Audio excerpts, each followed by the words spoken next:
One of these two is about to win $5,000 in cash and, more importantly, move on to represent the Southwest in the national finals for a chance to win this.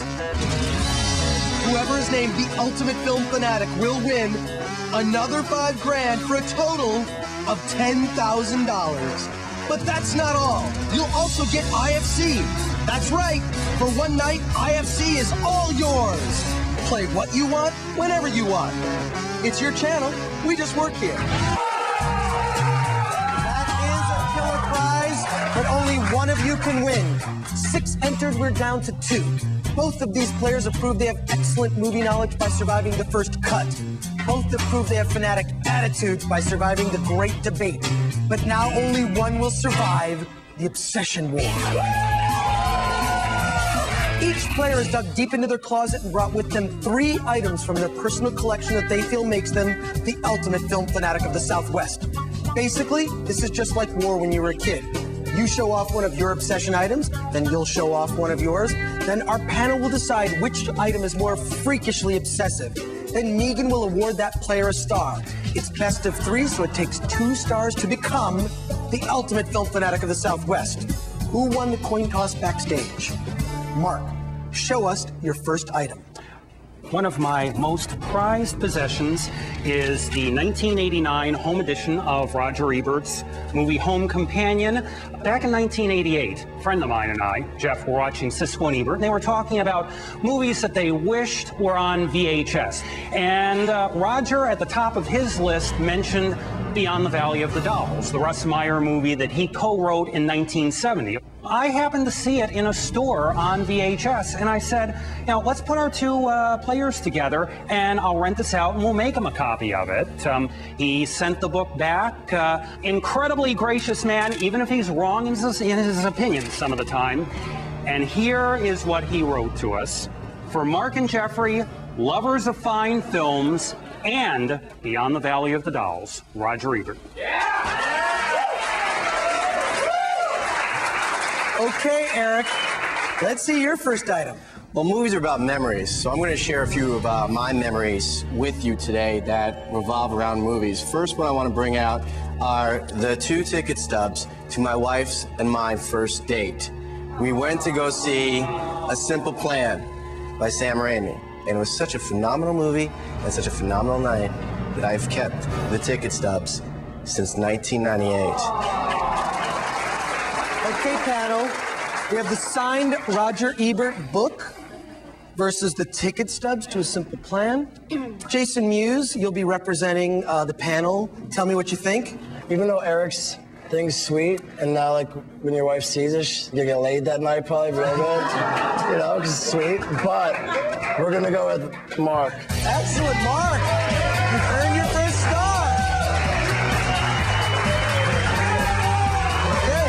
Mark earned a star. Eric's getting laid. Pretty good start. I'd say I won that one. Okay, but it takes 2 stars to win. Mark, you presented first. Eric, you'll go first this time. What do you got? Well, I like to collect scripts, even though Kevin Smith made fun of that in Jay and Silent Bob. But what I do is I collect scripts in their pristine format before the producers get a hold of them. And these are actually a batch of 600 scripts that I own. Not only stuff that I'm downloading off the net, but also scripts of hard copy that I have. And I have them, and you know they're shabby and beat up. It's because I love to read them. They're meant to be read. They're not meant to be put in a knitted room with a humidifier where you sit there and you gingerly open the page. They're meant to be read. Read these things. Thank you. Okay. All right, Mark. It's now up to you. What do you got? Okay, we hear a lot about Kubrick on this show, and any film fanatic worth his salt is a Kubrick fanatic. One of his earliest films, and a masterpiece, was the World War I anti-war film Paths of Glory, which has a lot of relevance today. And a couple years ago, I went to a bookstore where Kirk Douglas was the star of the movie, was signing his book about his stroke, My Stroke of Luck. and you had to buy a copy of the book to get them to sign it. I got a copy of that book, which I had to do, and I enjoyed reading it. And I also got a copy on DVD of Paths of Glory, which Kirk Douglas signed for me.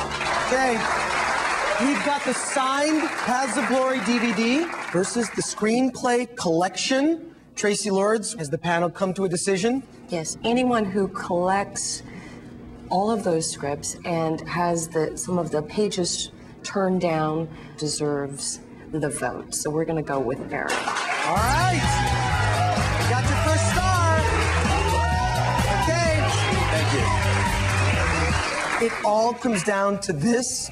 There's only one star left. Mark, what do you got? Okay, this is a little bit of a homemade obsession. Her name is Cynthia Stevenson. I think she's not only the most unique screen comedian since Judy Holliday in the 50s, but I've just got a crush on her. In The Player from Robert Altman, she plays Tim Robbins' girlfriend. You know, latest movies she's been making are Agent Cody Banks and Air Bud movies, where she plays the mom. And not had the most successful career, and part of her career includes 3 sitcoms that didn't run any more than about 36 episodes apiece. She made the Bob Newhart sitcom, which I've taped every episode of that you don't remember. She played his daughter, but I have every single episode on there because she's so great. A Mary Tyler Moore ripoff called Hope and Gloria, and then one that she did for Lifetime for a while called Oh Baby, in which she gets artificially inseminated. She is wonderful in anything she's in, and the fact that I sat there and watched Lifetime for hours on end more than proves it. Okay. Eric, what do you have? Well, let me preface this. I'm a high school English teacher, and this is the wisdom of Yoda. And I hold this in my classroom, I use this in my classroom, and I say to them, what does it say up there if you're feeling like, Mr. Francis, I'm trying? Do not try. Do or do not. There is no try. And a lot of them go up to the poster and they look at it and they basically, you know, find their wisdom from Yoda. So that's enough preaching for me, but this is basically, okay, for my classroom, Yoda. Richard Roundtree will be our foreman. We've got Eric's Wisdom of Yoda poster versus Mark's creepy videos. You guys close to a decision? Okay.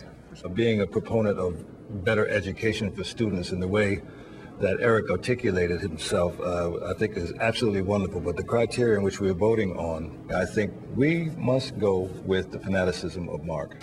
Mark, you won! Come on over here, Mark! Mark, you are the ultimate film fanatic of the Southwest! Here's your award! Great job!